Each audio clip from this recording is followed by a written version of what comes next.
வணக்கம் தலைமைகளே. உங்களுக்கும் உங்கள் குடும்பத்தினர் அனைவருக்கும் பெருமையான தொழிலாளர் தின நல்வாழ்த்துக்கள். நான் சொல்ற வாழ்த்துக்களிலேயே மிகவும் பிடித்தமான பெருமையான வாழ்த்து இந்த வாழ்த்து. பொதுவாக வாழ்த்து சொல்லும்போது அதற்கு மத அடையாளம் இருக்கும், மொழிகள் அடையாளம் இருக்கும், தேசங்கள் என்ற அடையாளம் இருக்கும். இந்த தொழிலாளர் தின வாழ்த்துக்கு மட்டும்தான் மதங்கள் கிடையாது, மொழிகள் கிடையாது, தேசங்கள் கிடையாது, வானமே எல்லை என்று பார்க்கப்படும். இன்றைக்கு தொழிலாளர்களின் நாள். இது ஒரு மிக வீரம் செறிந்த நாள். எப்பொழுதுமே 5% இருக்கும் பெரும் முதலாளிகள், 95% இருக்கும் நாம் என்றால் தொழிலாளர்களாகிய பாடுபடும் நம்மை வஞ்சிப்பது வழக்கம். அவர்களை அடித்து விரட்டி வெற்றி பெற்ற நாள் இந்த நாள். சாதாரணமாக இந்த வெற்றி கிடைக்கல. பலர் இதற்கு துப்பாக்கி சூடுகளுக்கு பலியானாங்க. 4 பேர் தூக்கில் தொங்க விட்டாங்க. அவருடைய ஏக்கம், இந்த தொழிலாளர்களுக்கு இன்னும் பெரிதாக எதுவும் சாதிக்க முடியவில்லை என்ற ஏக்கத்தால் நீண்ட நேரம் தூக்கில் தொங்கிக்கிட்டே இருந்தாங்க. ரொம்ப நேரம் கழிச்சு அவங்களுக்கு உயிர் போச்சு. அந்த தூக்கில் தொங்க வேண்டிய இன்னொரு நபர், 5ஆம் நபர், சிறிய அளவிலான வெடிகுண்டை வாயில போட்டு வெடிக்க வச்சாரு. அந்த வெடிகுண்டின் வீரியம் பத்தாம பாதி தலை செதறிடுச்சு. அவருக்கு பாதி தலை இருந்துச்சு. 6 மணி நேரம் குற்றுயிரோட வலியோட போராடினார் அந்த 5ஆம் நபர். இப்படி உயிர்களை மிக தியாகம் பண்ணி தான் இந்த தொழிலாளர் தினம் உருவாச்சு. அவங்க அந்த தூக்கில் துடிச்சு செத்து போனவங்களும், வெடிமருந்தை வாயில் வைத்து மரணம் அடைந்தவர்களும் கடைசியில் ஒரு பாட்டு பாடினாங்க. அந்த பாட்டு எல்லாருமே தெரிஞ்சுக்கணும். எங்கள் மக்களுக்கு, தொழிலாளர் மக்களுக்கு 8 மணி நேரம் வேலை, 8 மணி நேரம் ஓய்வு, 8 மணி நேரம் அவர்களுக்கு பிடித்தமானதை செய்ய வேண்டும், அவர்களுக்கு உண்ண வேண்டும், பாட வேண்டும், ஆட வேண்டும், குடும்பத்தோடு நேரம் செலவு செய்ய வேண்டும் என்று ஒரு பாடலாக பாடி மரித்து போனார்கள். அதுக்கு முன்னால தினம் 12 மணி நேரம் அடிமாட்டு வேலை வாங்குவாங்க, 6 நாள் வேலை வாங்குவாங்க, 72 மணி நேரம் ஒரு வாரத்துக்கு நம்ம அடிமாடா வேலை செய்யணும். இந்த புரட்சிக்கு அப்புறம், இந்த உயிர் தியாகத்துக்கு அப்புறம் தான் தினம் 8 மணி நேரம் வேலை என்று நமக்கு வந்து இன்னைக்கு நம்ம அனுபவிக்கிறோம். அன்றைக்கு இந்த போராட்டம் செய்யும்போது தினம் அவங்களுக்கு சம்பளம் $1.50. அப்போ அவங்க பாடுவாங்க, எங்களுக்கு உழைப்புக்கேற்ற ஊதியம் கொடுங்க, நீங்க எச்சாலாம் கொடுக்க வேண்டாம், உழைப்புக்கேற்ற ஊதியம் கொடுங்கன்னு சொல்லி பாடி மறித்து போனாங்க. இன்றைக்கு நாம் அனுபவிக்கின்ற 8 மணி நேரம் வேலை, அதில் நான் உறுதியாக சொல்லுவேன், நம்ம 8 மணி நேரம் வேலை செய்கிறோம். உழைப்புக்கு ஏற்ற ஊதியம் கிடைக்காவிட்டாலுமே ஏதோ ஓரளவுக்கு வயிறு பசியாறதுக்காக நமக்கு ஊதியம் கிடைக்குது. இதற்கெல்லாம் அவர்கள் செய்த அந்த உயிர் தியாகம் மிக முக்கிய காரணம். நிச்சயமாக இந்த உயிர் தியாகங்களை நினைக்க வேண்டும், அந்த போராட்ட குணத்தை வளர்த்தி கொள்ள வேண்டும்.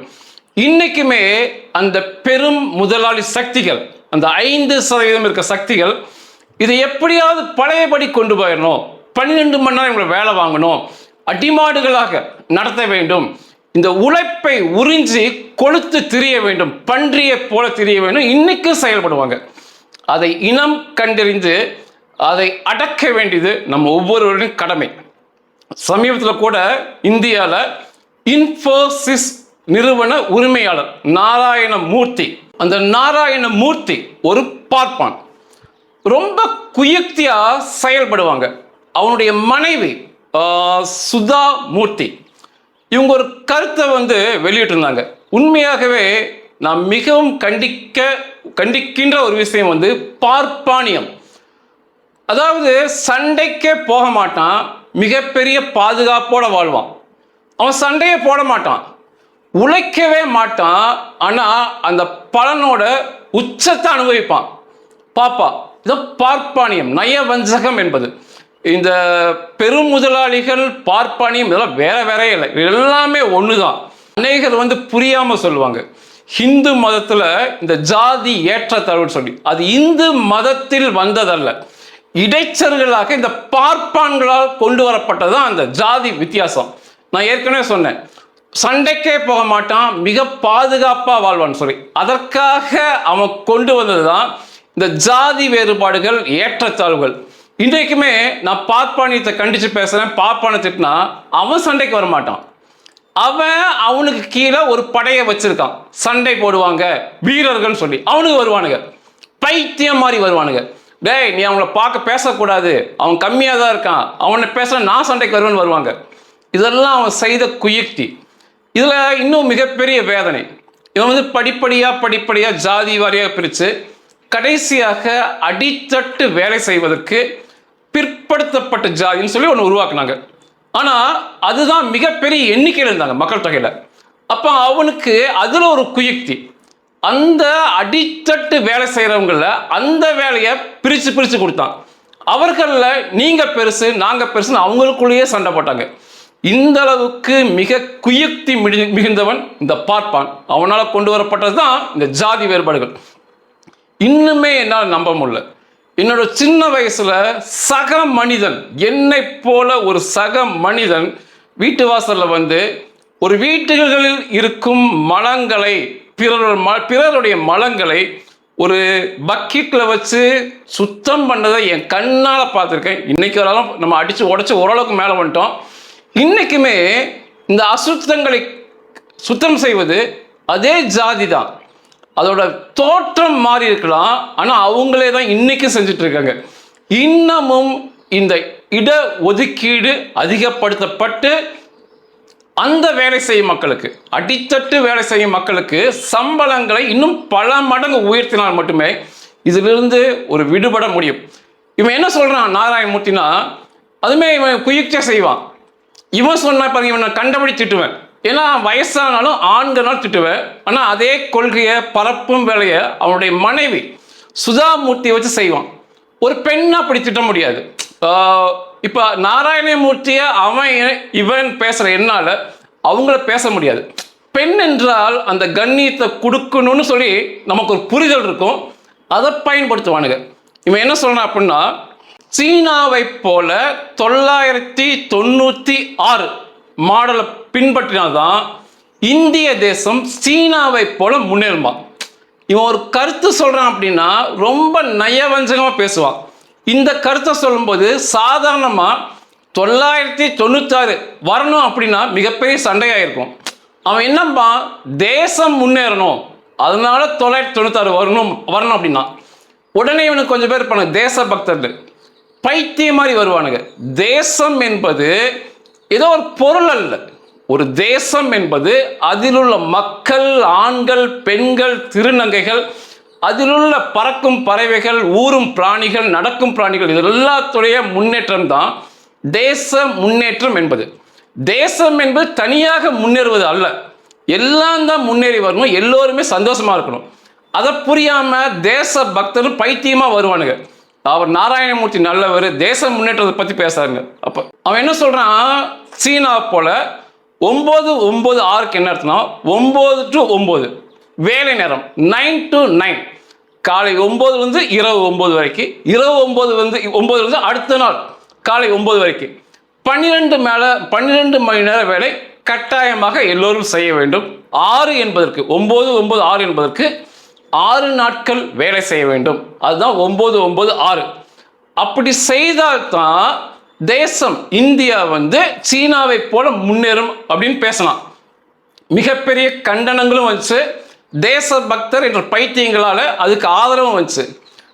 டே பைத்தியம், இது 12 மணி நேரம் உழைப்பால் சீனா முன்னேறல. அங்க ஊழலே கிடையாது, அங்க வரி ஏய்ப்பே இல்லை. உன்னை போல பேசிக்கொண்டு வரி ஏய்ப்பு செய்வன் சீனா இருந்தா தூக்குல தொங்கிட்டு இருப்பாங்க. நீங்க சுதந்திரமா இருக்க, கோடீஸ்வரனா இருக்க. அதுதான் காரணமே ஒழிய 12 மணி நேரம் உழைப்பு என்பது அல்ல. சீனா பொருளாதாரத்தில் முன்னேறி விட்டதை நான் ஏற்றுக்கொள்றேன், ஆனா 12 மணி நேரம் உழைப்பால் அல்ல. அங்க ஊழல் இல்லை, வரி ஏய்ப்பு இல்லை, பெரும் முதலாளிகள் வரி ஏய்ப்பு செய்ய முடியாது. நம்ம இந்த அடிமாடுகளைப் போல 8 மணி நேரம் வேலை செய்கிற நம்மை 12 மணி நேரம் வேலை செய்ய சொல்லக்கூடிய இந்த நாராயணமூர்த்தி, இவன் நிறுவனம் சமீபத்தில் பிரச்சனைக்குள்ளாச்சு. ஜிஎஸ்டி வரி ஏய்ப்பு இவனுடைய நிறுவனம் இன்ஃபோசிஸ் அப்படிமாக செய்தது என்று சொல்லி 32,403 கோடி ரூபாய் 32,403 கோடி ரூபாயை இவன் தேசத்துக்கு ஏமாத்தினா, இந்தியாவை ஏமாத்தினா. இந்த தேசபக்தர் இவன் ஏமாத்தினான்னு சொல்லி இவன் மேல ஒரு வழக்கு பதிவாச்சு. 2017 2022 வரைக்கும் 5 வருஷத்துக்கு இவன் ஜிஎஸ்டியில பிராடுத்தனம் பண்ணான்னு சொல்லி இவன் மேல கேஸ் போட்டாங்க. ஜிஎஸ்டி நிறுவனம், மத்திய அரசு நிறுவனம். இவன் என்ன பதில் சொன்னான் அப்படின்னா, நான் இந்தியாவை தாண்டி என்னுடைய நிறுவனம் அந்த இன்ஃபோசிஸ் வெளிநாட்டில் சம்பாதிக்கிறதுக்கு நான் இந்தியாவில் வரி கட்ட வேண்டிய அவசியம் இல்லைன்னு சொல்லி இவன் செஞ்ச பித்தலாட்டத்தனத்தை நியாயப்படுத்தி பேசலாம். இதுக்கு மத்திய அரசு சமீபத்தில் 2025 அந்த 32,403 கோடி ரூபாய் வரி கட்ட வேண்டாம், ஜிஎஸ்டி கட்ட வேண்டாம், அந்த நாராயணமூர்த்தி சொல்வது சரின்னு சொல்லி முழு தள்ளுபடி பண்ணாங்க. இந்த தேச பக்தர் தான் 32,000 கோடி ஏமாத்தினவன் தான் அடிமாடுகளாக வேலை செய்யும் நம்ம, அற்ப சம்பளத்துக்கு வேலை செய்யும் நம்ம 12 மணி நேரம் வேலை செய்யணும்னு சொல்றவன் இங்க தப்பிச்சான். ஆனா இவன் இங்கிலாந்துல மாட்டிக்கிட்டான். இயற்கை அன்னை அப்படிங்கிறது உண்மையாவே பாகுபாடு அற்ற அன்னை. ஏமாத்துறவங்க நிச்சயமா தண்டிப்பாங்க. இவன் மாட்டிக்கிட்டான். இவனுக்கு பொண்ணு ஒன்று இருக்கு. இவனுடைய பொண்ணு அக்ஷதா மூர்த்தி அப்படிம்பாங்க. அந்த பெண்ணின் கணவர் தான் ரிஷி சுனக், இங்கிலாந்தில் பிரதமராக இருந்த நபர்.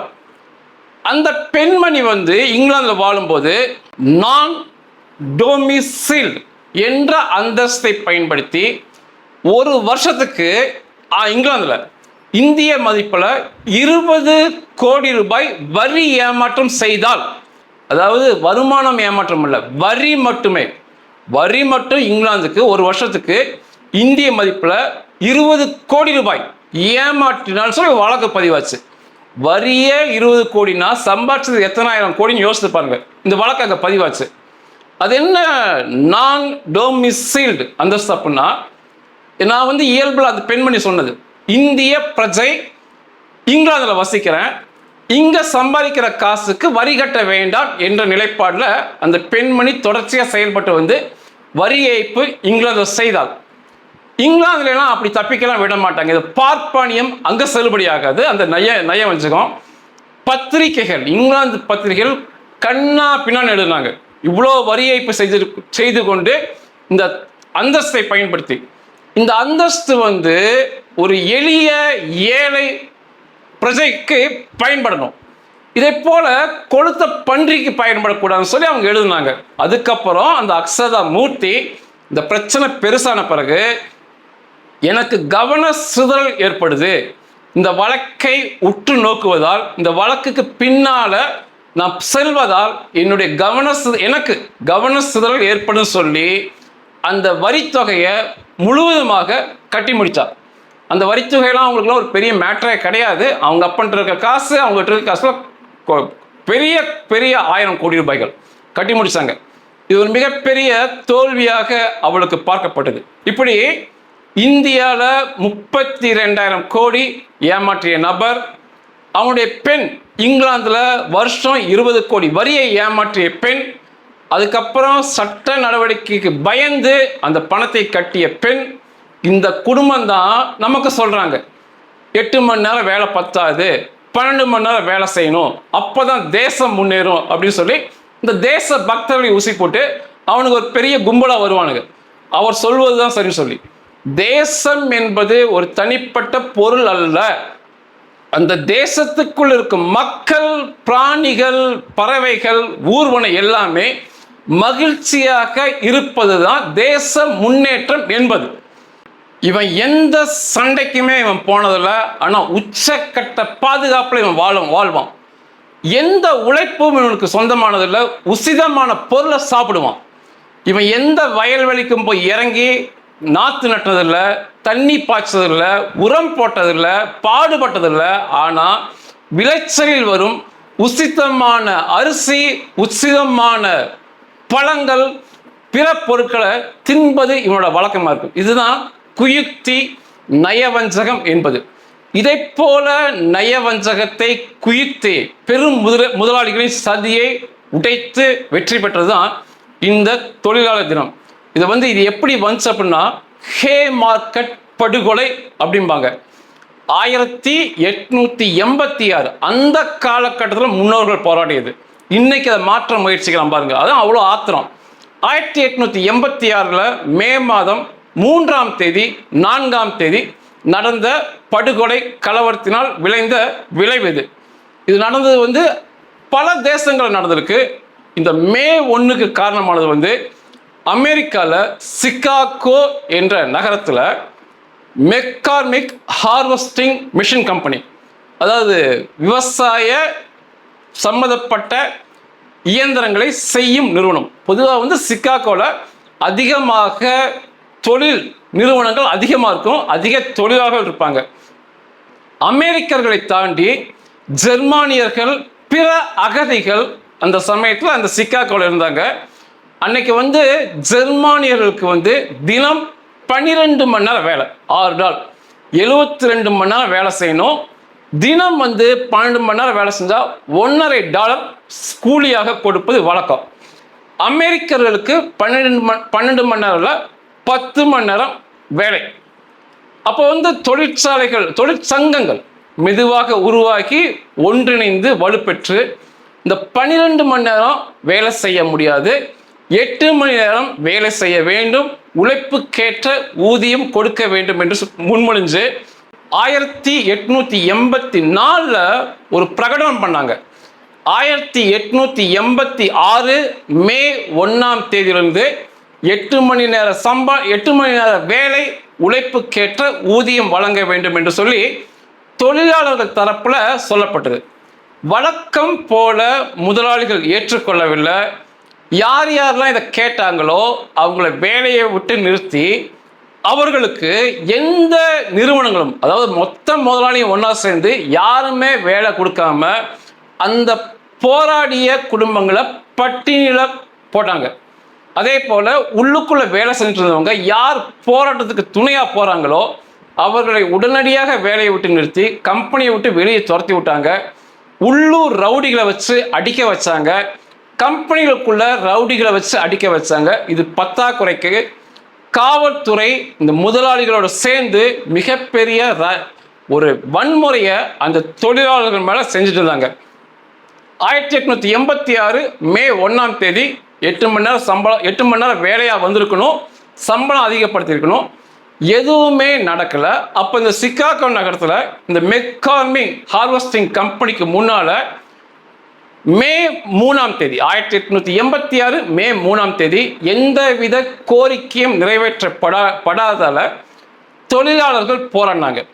அமைதியாக போராடிய தொழிலாளர்கள் மீது சிகாகோ நகர காவல்துறை துப்பாக்கி சூடு நடத்தியதில் 8 பேர் வரைக்கும் தொழிலாளர்கள் சம்பவ இடத்துல மரணம் அடைஞ்சாங்கன்னு சொல்லுவாங்க. அது அன்றைய காலகட்டம், பத்திரிகைலாம் இல்லை, மிகப்பெரிய எண்ணிக்கையில் கொல்லப்பட்டாங்கன்னு சொல்லுவாங்க. அதற்கு அடுத்த நாள், இது மே 3ஆம் தேதி துப்பாக்கி சூடு நடந்தது.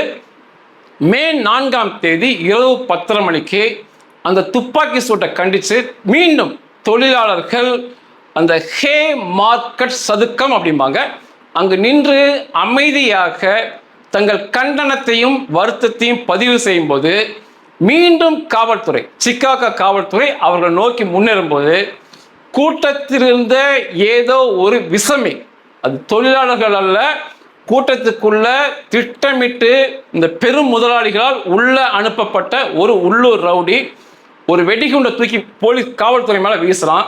அதில் சம்பவ இடத்துல ஒரு காவல்துறை நபர் படுகொலை செய்யப்பட்டார். ஏற்கனவே தொழிலாளர்கள் மேல வெறியோடு இருந்த காவல்துறை, ஏவல் துறை, அவர்கள் தரப்பு நபரும் கொல்லப்பட்டதால மிகப்பெரிய துப்பாக்கி சூடு சம்பவ இடத்துல நடத்தினாங்க. திரும்ப தொழிலாளர்கள் தாக்குனாங்க. முதலாளிகளால் தொழிலாளர்கள் போர்வையில் உள்ளுக்குள் அனுப்பப்பட்ட பயங்கரவாதிகள் தொழிலாளர்களையும் கொண்டாங்க, போலீஸையும் துப்பாக்கி சுட்டாங்க. இதில் மரண எண்ணிக்கை எப்படி பதிவாச்சுன்னா 7 காவல்துறையினர் சம்பவ இடத்துல பலி, 4 பொது தொழிலாளர்கள் பலின்னு சொல்லி பொய்யாக எண்ணற்ற அங்கே தொழிலாளர்கள் கொல்லப்பட்டாங்க. அதை மறைச்சு 7 காவல்துறை பழியை மட்டும் எழுதுனாங்க. அன்னைக்கு பத்திரிகைகளுமே, அனைத்து பத்திரிகையுமே பெரும் முதலாளிக்கு ஆதரவாக இருந்துச்சு. இன்னைக்குமே பார்த்தீங்கன்னா ஒரு தமிழ்நாட்டிலேயே முதல்லாம் பார்த்தீங்கன்னா பார்ப்பனியர்கள் கையில் தான் பத்திரிகைகள்லாம் இருந்துச்சு. அதுக்கப்புறம் தமிழர்கள் அவங்க கையில் எடுத்து மிகப்பெரிய வெற்றியை பெற்றார்கள். அனைத்து பத்திரிகையுமே தொழிலாளர்கள் மரண எண்ணிக்கையை காட்டாம காவல்துறை 7 பேர் மரணம் அப்படிங்கிற மாதிரி காமிச்சாங்க. அந்த துப்பாக்கி சூடுக்குமே தொழிலாளர்கள் காரணம் இல்லை, உள்ளூர் ரவுடி தான் காரணம். இது மிகப்பெரிய உலகம் பார்க்கும் ஒரு விசாரணை, நீதிமன்ற விசாரணையா பார்க்கப்பட்டுச்சு அந்த கால வரலாற்றில். இந்த விசாரணையில 8 பேர் கைது செய்யப்பட்டாங்க, தொழிலாளர்கள் தலைவர்கள். அதுல 7 பேருக்கு மரண தண்டனை விதிக்கப்பட்டுச்சு. ஒரு தொழிலாளருக்கு 15 வருட சிறை தண்டனை விதிக்கப்பட்டுச்சு. இந்த 8 பேருக்கும் வெடிகுண்டு வீசினதற்கும் சம்பந்தமே இல்லை. வெடிகுண்டு வீசினான் என்று சொல்லப்படுகின்ற அந்த கூலிப்படை சேர்ந்தவன் தப்பிச்சு வேற நாடு ஓடிட்டான்.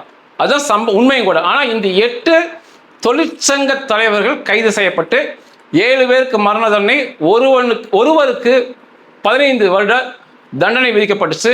உலகம் முழுவதும் மிகப்பெரிய பிரச்சனையாக பேசப்பட்டது. சிறிய நீதிமன்றம் தாண்டி உச்ச நீதிமன்றம் அமெரிக்காவில் விசாரணை நடத்தப்பட்டுச்சு. அப்போ அந்த நீதிபதிகள் என்ன சொன்னாங்க அப்படின்னா, இந்த 7 பேர் மரண தண்டனை விதிக்கப்பட்டவர்கள் கருணை மனு மன்னிப்பு கேட்டா விட்டு விடுவோம், ஆயுள் தண்டனை கொடுப்போம், மரணம் ஏற்படாதுன்னு சொல்லும்போது அதில் 5 பேர், அந்த 7 பேரில் 5 பேர் கருணை மனு கொடுக்க மாட்டோம், மன்னிப்பு கேட்க மாட்டோம், ஏன்னா நாங்கள் தப்பே செய்யலாங்க போது எதற்கு மன்னிப்பு அப்படின்னு உறுதியாக நின்றனால அந்த 7 பேரில் 2 பேருக்கு ஆயுள் தண்டனையாக மாற்றப்பட்டுச்சு. மன்னிப்பு கேட்காமல் உறுதியோடு இருந்த 5 பேருக்கு மரண தண்டனை உறுதி செய்யப்பட்டது. நவம்பர் 13, 1887 மரண தண்டனை நிறைவேற்றப்பட்டுச்சு. 86 மேல இந்த பிரச்சனை, 87 மரண தண்டனை. கிட்டத்தட்ட 19 மாசத்துல இந்த தீர்ப்பை கொடுத்தாங்க. மரண தண்டனைக்கு முந்தைய நாள் இந்த 5 பேர்ல ஒருவர் உறவினர்கள் மூலமாக இந்த பிரச்சனை மிகப்பெரிய அளவில் உலகம் முழுவதும் பேசப்பட வேண்டும் என்பதால ஒரு வெடிமருந்து அடங்கிய சிறிய குப்பியை எப்படியோ சிறைக்குள்ள கொண்டு வந்து தூக்கு தண்டனைக்கு முந்தைய நாள் வாயில போட்டு மென்னனால அது மிகப்பெரிய அளவில் வெடிச்சது. ஆனா தலை சிதறும் அளவுக்கு அது வெடிக்கல. பாதி தலை அவருக்கு சிதறிச்சு. பாதி தலையோட 6 மணி நேரம் உயிருக்கு போராடி அந்த பாடலை பாடிக்கொண்டே இருந்தார். அந்த 6 மணி நேரமும். அடுத்த நாள் 4 பேருக்கு தூக்கு போடும்போது அவர்கள் அந்த ஏக்கத்தால் அவங்க என்ன சொல்றாங்கன்னா, தொழிலாளர்கள் வாழ்வு இன்னும் முன்னேறவில்லையே, இன்னும் அந்த மே 1 அதிலிருந்து 8 மணி நேரம் வேலை வரவில்லைன்னு சொல்லி ஏக்கத்திலேயே தூக்கில் தொங்க நாள்ல நீண்ட நேரம் மணிக்கணக்கில் தூக்கில் தொங்கியும் மரணம் அடையாம துடிச்சுக்கிட்டே இருந்தாங்கன்னு சொல்லி பதிவு பண்ணாங்க. தூக்கில் தொங்கறக்கு கொஞ்ச நேரம் முன்னால அந்த 4 பேரும் அந்த வெடிமருந்து கடிச்சு 6 மணி நேரம் துடிக்கும் போதும் இவங்க 5 பேரும் பாடிய பாடல் தான், இனிமேல் எங்கள் தொழிலாளர் சந்ததிக்கு 8 மணி நேர வேலை, 8 மணி நேரம் ஓய்வு, 8 மணி நேரம் அவர்கள் விருப்பமானதை, அந்த தொழிலாளர்கள் விருப்பமானதை செய்வார்கள், உழைப்புக்கேற்ற ஊதியம் தர வேண்டும் என்று ஒரு பாடலா பாடினாங்க. அந்த 5 பேருமே பாடினாங்க. அதை தாண்டி தூக்கில் தொங்க விடப்படும், அந்த தூக்கில் தொங்கும் போது முகத்தை மறைத்து கயிறு மாட்டும் போது அந்த 4 பேரும் சொன்னாங்க, எங்களை தூக்கில் இடுவதன் மூலமாக எங்கள் குரல் வலையை நெரித்து எங்களை மௌனம் செய்து விடலாம், ஆனால் பெரும் முதலாளிகளுக்காக நீங்கள் எங்களை செய்யும் மௌனம் எங்கள் குரல்களை தாண்டி, எங்கள் சத்தங்களை தாண்டி மிக வீரியமானதாக இருக்கும் பதிவு பண்ணாங்க. நிச்சயமாக இன்று வரை இருக்கு. எங்கோ மரணம் அடைந்தாங்க 1886. நான் இன்னைக்கு எடுத்து பேசிக்கிட்டு இருக்கிறேன்.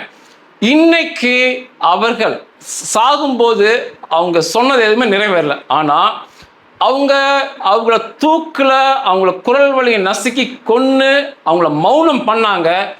ஆனால் அதுக்கப்புறம் அந்த மௌனத்தின் சக்தி சத்தம் அதிகமாகி இன்று நாம் அவர்கள் எண்ணியதை, நமக்காக அவர்கள் போராடியதை அனுபவிக்கிறோம். ஊதியம் அரை குறையாக இருந்தாலும் இன்னைக்கு 8 மணி நேரம் வேலை செய்கிறோம், 8 மணி நேரம் ஓய்வு எடுக்கிறோம். 8 மணி நேரம் நமக்கு விருப்பமானதை நம்ம குடும்பத்தோடு நமக்கு தனிப்பட்ட முறையில் செய்கிறோம். இதற்கு இந்த போராட்டங்கள், இந்த தூக்கு தண்டனைகள், தூக்கில் தொங்கியவர்கள், பாதி முகத்துடன் 6 மணி நேரம் துடித்தவர்கள்லாம் காரணமாக அமைவார்கள். ஒரு காலமும் நம்முடைய இந்த தொழிலாளர்கள் தினத்தை மறக்கக்கூடாது. இன்றைக்கும் அதற்கு எதிராக, நம்ம தொழிலாளர்கள் உரிமைக்கு எதிராக பெரும் முதலாளிகள், அதன் கைக்கூலியான பார்ப்பனியம், இவர்களுடைய சக்திகளை நம்மை மேற்கொள்ள நிச்சயமாக அனுமதிக்கவே கூடாது.